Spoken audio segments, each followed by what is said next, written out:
Okay, so Merry Christmas. Merry Christmas. What is your name? James Wall. Okay, and are you homeless? I am. Okay, you want to tell me a little bit about how that came to be?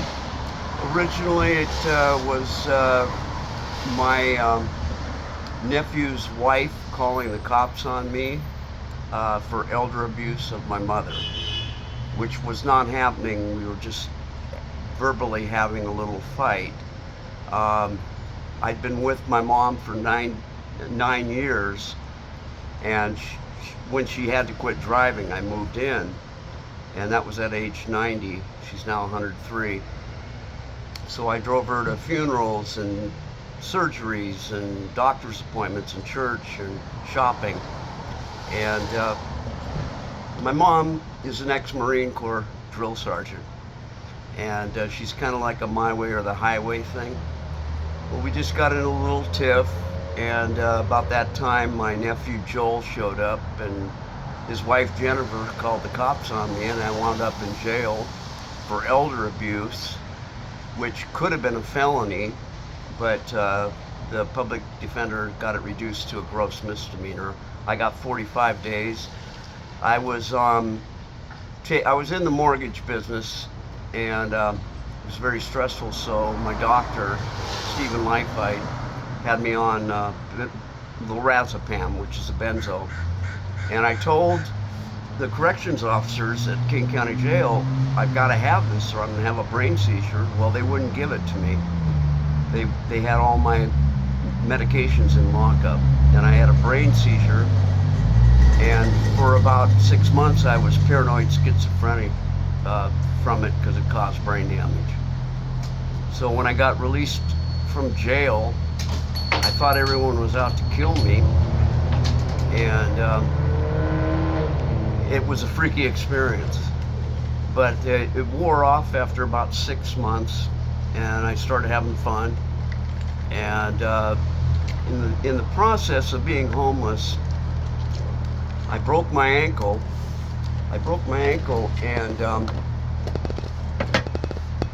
And I was up in a neighborhood that I grew up in, but it was pitch black. I had no flashlight, and I fell off a cliff into a riverbed and snapped my left ankle. And then I had steel-toed boots on that I was re-roofing my mom's house. I had to take them off because the leg swelled, and when I went to put them back on, I couldn't fit in, so I walked around barefoot for like 2 months. And in the course of doing that, I got pressure ulcers and really bad MRSA on the bottom of my feet. I'm fairly resentful towards my sister and her daughter-in-law because her daughter-in-law, Jennifer, didn't allow me to talk. She just immediately called 911. We could have worked things out and everything would have been fine. That's kind of my backstory. I was living with Wendy for 4.5 years, and we lived through COVID and everything else. And she came from a pretty wealthy family. I'm really good with numbers and finance and that kind of thing. I have 3 degrees from Seattle U, accounting, finance, and marketing. Worked for a CPA firm, became a CPA, had a tax practice, successful. My office was on California Avenue. I owned a bluff home over on 51st, south of Jacobson Road. And the long and the short of it is the IRS, under the Obama administration, they were deputized, and they came in and they did what's called a TCMP audit, Taxpayer Methods Clients Procedure, where I had to give every receipt for income and every receipt for expense, which I did, but it resulted in me owing, because of the mortgage crisis, $240,000 to the Internal Revenue Service. A little resentful about Obama deputizing them and giving them guns and badges. They vilified people, including some of my clients. the amount of money I owed destroyed my credit. Absolutely. I've got a 550 FICO score right now on my credit report, which is like poor. And it's poor being out here homeless. You know, I panhandle, I get Social Security, but it's a paltry amount. It's enough for me to move into a place called Pride Place up on Capitol Hill, which I'll be doing on the 1st when I get my Social Security. The plight of homelessness is a kind of a one-way street. It's difficult to go to work. It's difficult to find a shower. Luckily, I have silver sneakers now at my age, and I can go to LA Fitness and take a shower anytime I want. Before that, I'd get 3-day passes at 24-hour Fitness or whatever, or a little Y. And, you know, I could take a shower down at the American Legion Hall. I'm going to go down there and get some food tonight. It's supposed to be a Christmas dinner. I'm looking forward to it. I'll probably sleep there because it's pretty cold out. Yeah. Anyway, that's kind of the background. So, what does a typical day in your life out here look like? Typical life of a homeless person is foraging for food, trying to find places to get it cooked, because what a homeless person wants more than anything else is a hot meal. When you're eating cold food, and that's what EBT will allow you to get, one of the things being homeless is you just crave a hot meal. That you know, hot coffee, hot cocoa, spaghetti that's not cold. You know, it's still food, and I a lot of times eat leftovers that I find just because you're hungry, and you're burning a lot more calories out here. You're living in the cold 24/7, and your body needs more calories than 2,000 just to maintain energy. And I try and get nutritious food. You know, with my EBT, I buy all organic because I don't like glyphosate or Roundup.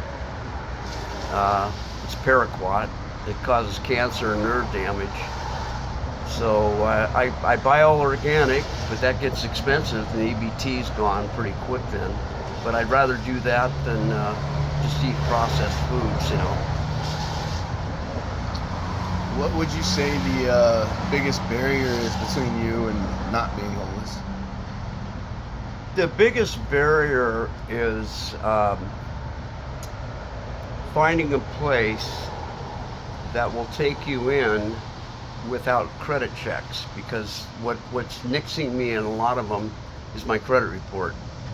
My background check is fine, but my credit report is bad.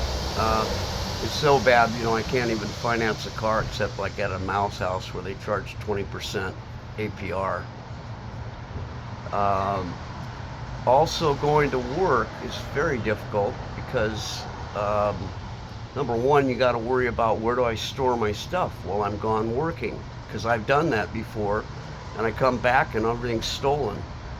And unfortunately, it's homeless people stealing from homeless people. But there have been cases now where I'll be suing the Seattle Park Department, King County Metro, and the City of Seattle, and the Department of Transportation for throwing away all my things.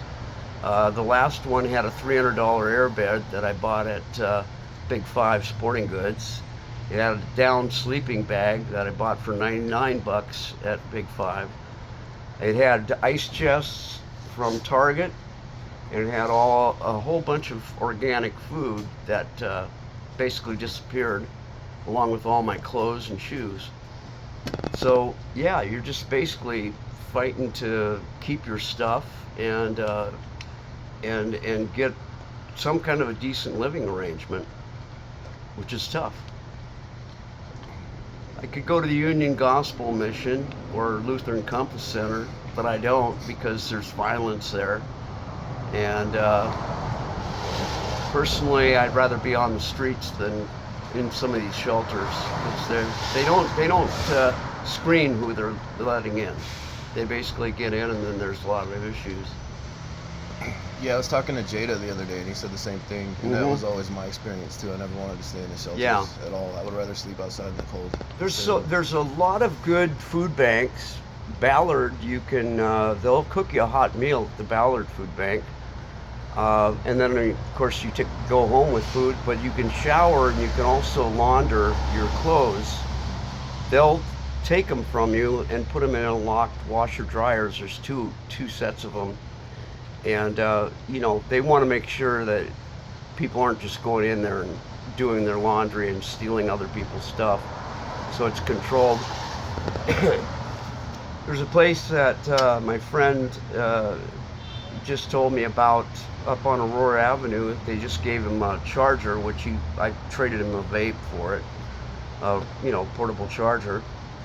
And they had Christmas gifts they were handing out, but they also give out clothes, kind of like the Clothesline here in West Seattle, which is a great one run by the food bank. Everything I'm wearing is from the Clothesline, except for these socks, which are from the public library.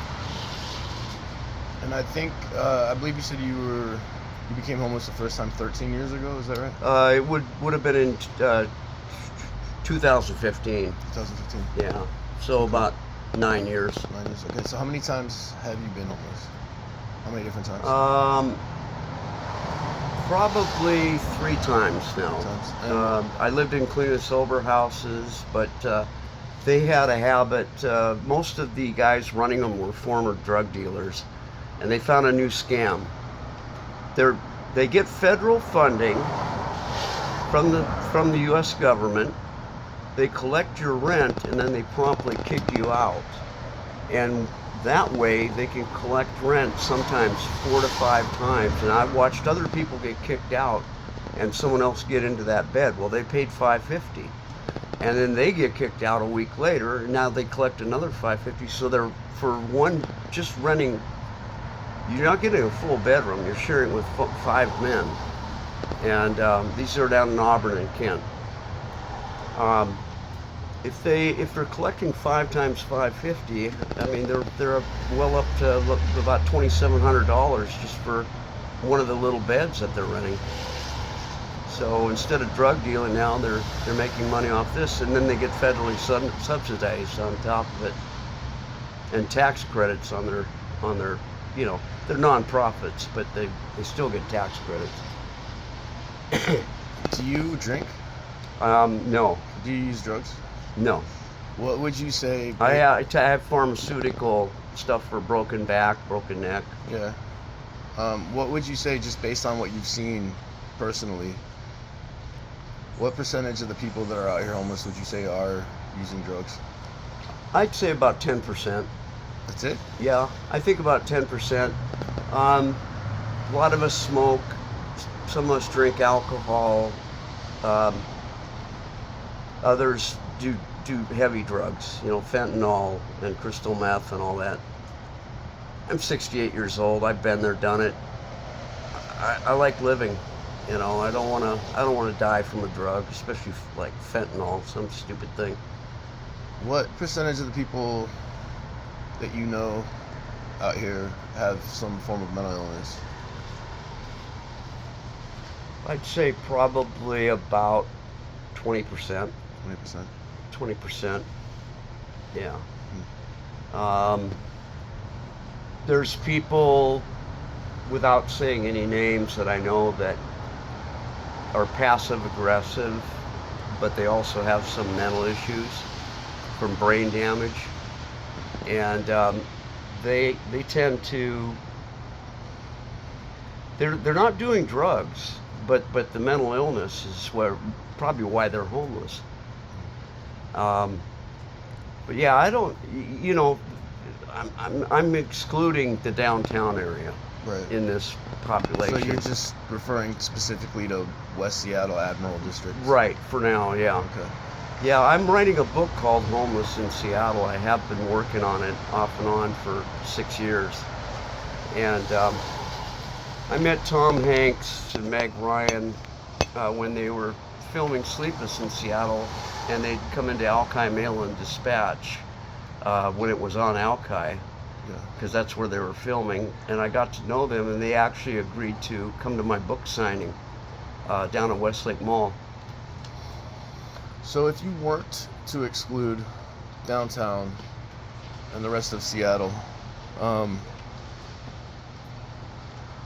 what would you say the percentage of people who are in Seattle homeless? Or using drugs? Yeah. Probably, if you count downtown Seattle, because that just blows it up, Right. because everyone's got the fentanyl stoop, where they're literally they've caused their backs, their skeletal structure to conform to that thing. They look like they're walking, you know, the Hunchback of Notre Dame. Mm-hmm. And that's permanent. It's not funny. But I've seen, one night I got off of the C line, I walked to Westlake Mall, and there was 3 paramedics trying to resuscitate 3 different men, and they were all dead. Yeah, they basically went flatline. So what number would you put on that?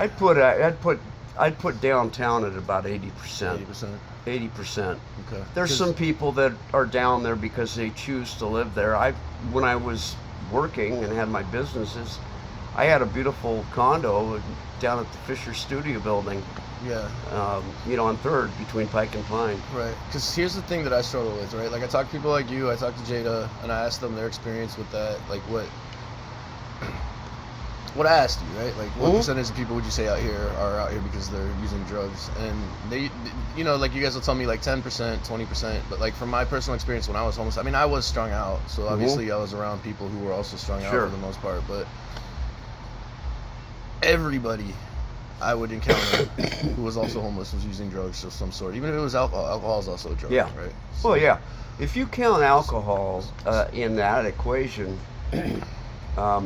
I'd say it's 50%. yeah. You know, For this area. yeah, for here, Okay. because there's a lot of guys But like just to be clear to anybody who's watching this Yeah. is the Admiral District in West Seattle. It's This a is. small area. It's a small neighborhood west of downtown. Right, yeah. Yeah, it's and Admiral, I like staying up here because, number one, if I don't panhandle anymore, I just talk. I don't have a cardboard placard because I like to talk. I was the #1 Cutco salesman in the nation for 2 years, and I was a national sales champion in the mortgage business for Flagstar Bank, an East Coast bank. So, like I said, 3 degrees from Seattle U, accounting, finance, and marketing. I've used all 3 in my 40-some years of working. But yeah, it's the drug use is pandemic right now. They say that kids under 15 years old, that 10% of the population in the United States are going to overdose and die from fentanyl in the next decade. That's a sobering thought. And I attribute it all to China. Because China's the one that's in cahoots with the Mexican cartel, Right. where they're being manufactured. And they're allowing stuff to go into those things, like rat poison and all sorts of stuff. And then on top of that, you get dealers that cut it with other things. Yeah, and since I'm doing this YouTube series, I'm trying to be objective and not force any kind of narrative. I definitely believe that, you know, China's a surveillance state. Oh yeah. And there's no way that much fentanyl is coming from there without the government being in on it. And then they're weaponizing the drug cartels, Right. you know, by essentially giving it to them free and saying just go sell it in the United States. Right. You know, so it definitely is a form of biochemical warfare. Absolutely. You know? Absolutely. China loves to go into countries like Canada and buy up all the land in Vancouver, BC, and force the Canadian residents to live somewhere else. Well, they're doing the same thing in Seattle. They're buying properties up, commercial, residential, and what'll happen is they've driven the price up to where the average person working, unless you're in high tech, can't afford to live here anymore. Property taxes rise because they're driving the market value up. They have the capabilities of buying things. When Richard Nixon set up the trade agreement between China, basically we re-infrastructured every part of China, which was backwards at the time. In doing so, we gave them brand new steel mills so they can produce steel or recycle steel at a fraction of the cost of what we can do. Pennsylvania has steel mills that are from the 1800s. That's how bad they are. Yeah, they've put new machinery in, but basically they're not able to manufacture new steel for as low as China can do it. The other thing they do is they want to destroy our children with drugs, and basically, if you wipe out a certain amount of population, or you get these people strung out on drugs, they make terrible decisions. It's a big thing for the government to have to deal with, and they're trying to, I guess. Attacking the fabric of society. They are. Yeah. Yeah, and smiling all the way to the bank.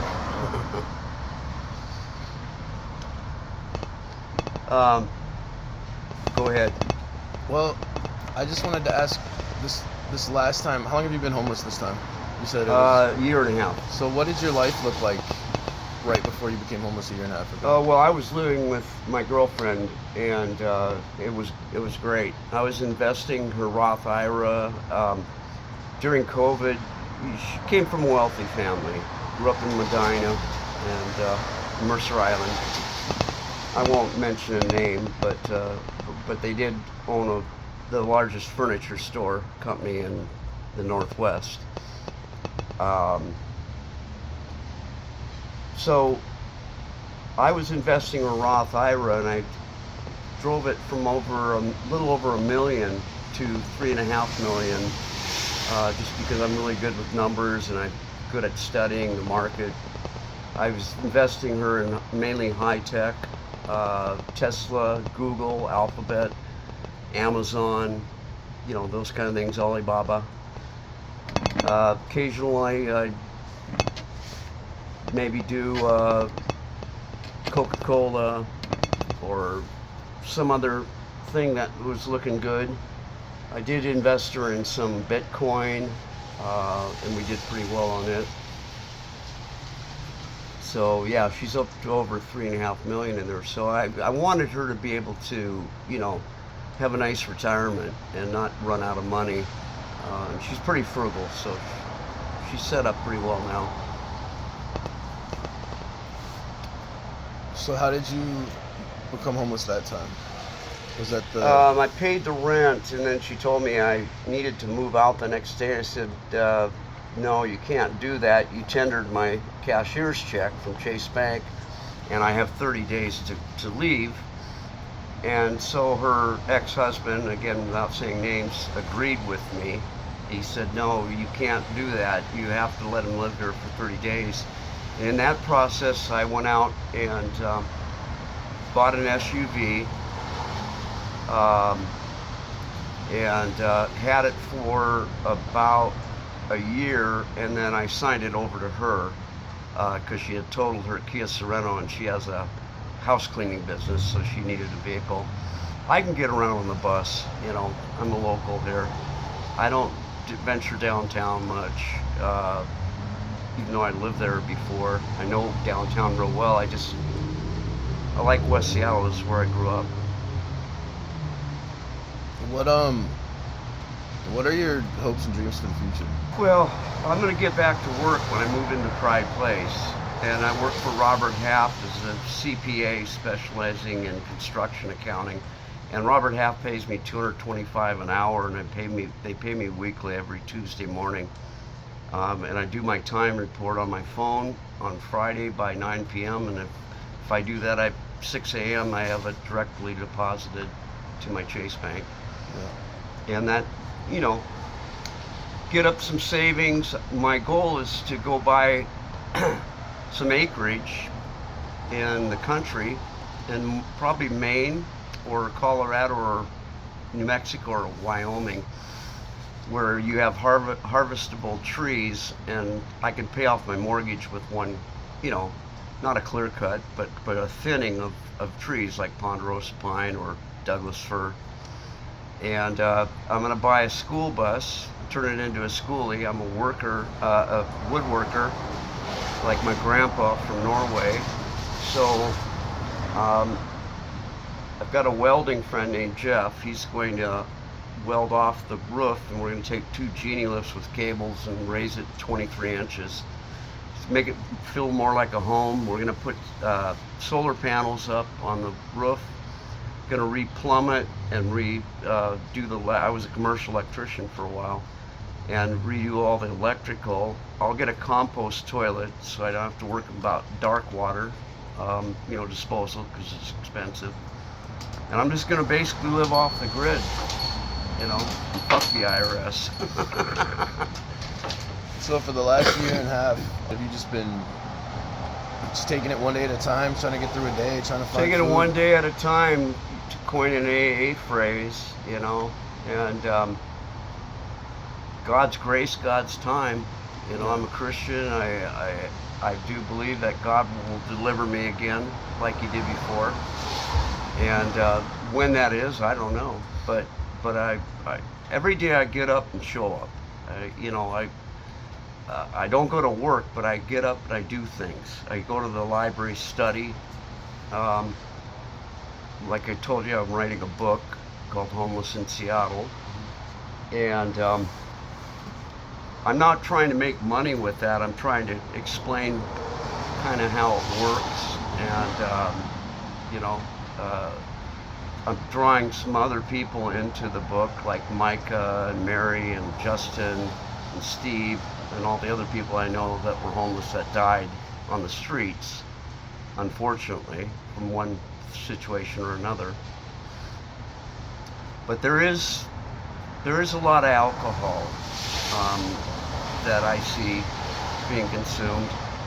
Occasionally I'll drink a Mike's Hard Lemonade just to wind down, or a little glass of wine or whatever, but nothing excessive. For the last year and a half, what moves have you made to try to get out of the situation? I think I'm making them. Yeah, I'm making them. Well, it sounds like now you have something figured out. Yeah. Well, the thing is the last time I got out of homelessness, I ran into a guy named Leonardo. And he said, "James, I got a bedroom for you." The guy just moved out. And so I was staying down by the golf course, West Hill Golf Course, and I was there for about 2.5 years. And it was a great spot. Jose got arrested by 4 ICE agents and deported back to Guatemala. That was Leonardo's dad. I talked to Leonardo the other day. If I hadn't seen him, he was in Walla Walla State Pen. He said his dad, Jose, passed away down in Guatemala. I gave him my condolences. Yeah, I just think if I get up and realistically tackle this whole issue with about 4 hours of energy, I'll have a place to live and eventually have a nice school bus that I've remodeled to live off the grid. You know, solar panels, generator sets. I've got 2 electrical engineers that are going to add to the diesel, they're going to add a big electric motor, which will save on fuel costs. Elon Musk just came out with a hydrogen operated car, so he's going to totally fuck the petroleum industry, including OPEC, because, you know, once it catches on, the last time the guy did this was back in the 30s or 40s, and he was murdered the day he announced that it was being produced. Obviously, the petroleum industry probably has some fairly powerful people that just said, yeah, let's do away with the guy. But I'd love to see OPEC, you know, the Middle East stranglehold on our economy, because what it's doing, I mean, to deliver for a semi truck to deliver food or supplies or anything, with diesel at almost $5 a gallon, it's adding cost to everything. Yeah. Foods have gotten so expensive. If anybody wants to contribute, give you money, donate, do you have a Cash App or a Venmo? Oh, I have Venmo, I got PayPal, I've got Zelle, I've got every one of them. Do you want to spell out, say, your Venmo? Yeah, not right now. Okay. Not right now. So what I'm doing? Can they email me at seattlestreetinterviews@gmail.com if they want to get a hold of you? Yeah, yeah. It's good to do this. It's good to get stuff off your chest because there's a lot of things you think about. Yeah. I don't get angry, and I don't get mad, but I do get even. Yeah. I feel that. And even for myself, I don't mean by, Right. doing anything to anyone else, but just it's like, hey, God gave me a good mental condition. I've got a smart brain, and I know I can work my way out of this, and will. Well, God bless you, man. Merry Christmas. Yeah, thank you. You too.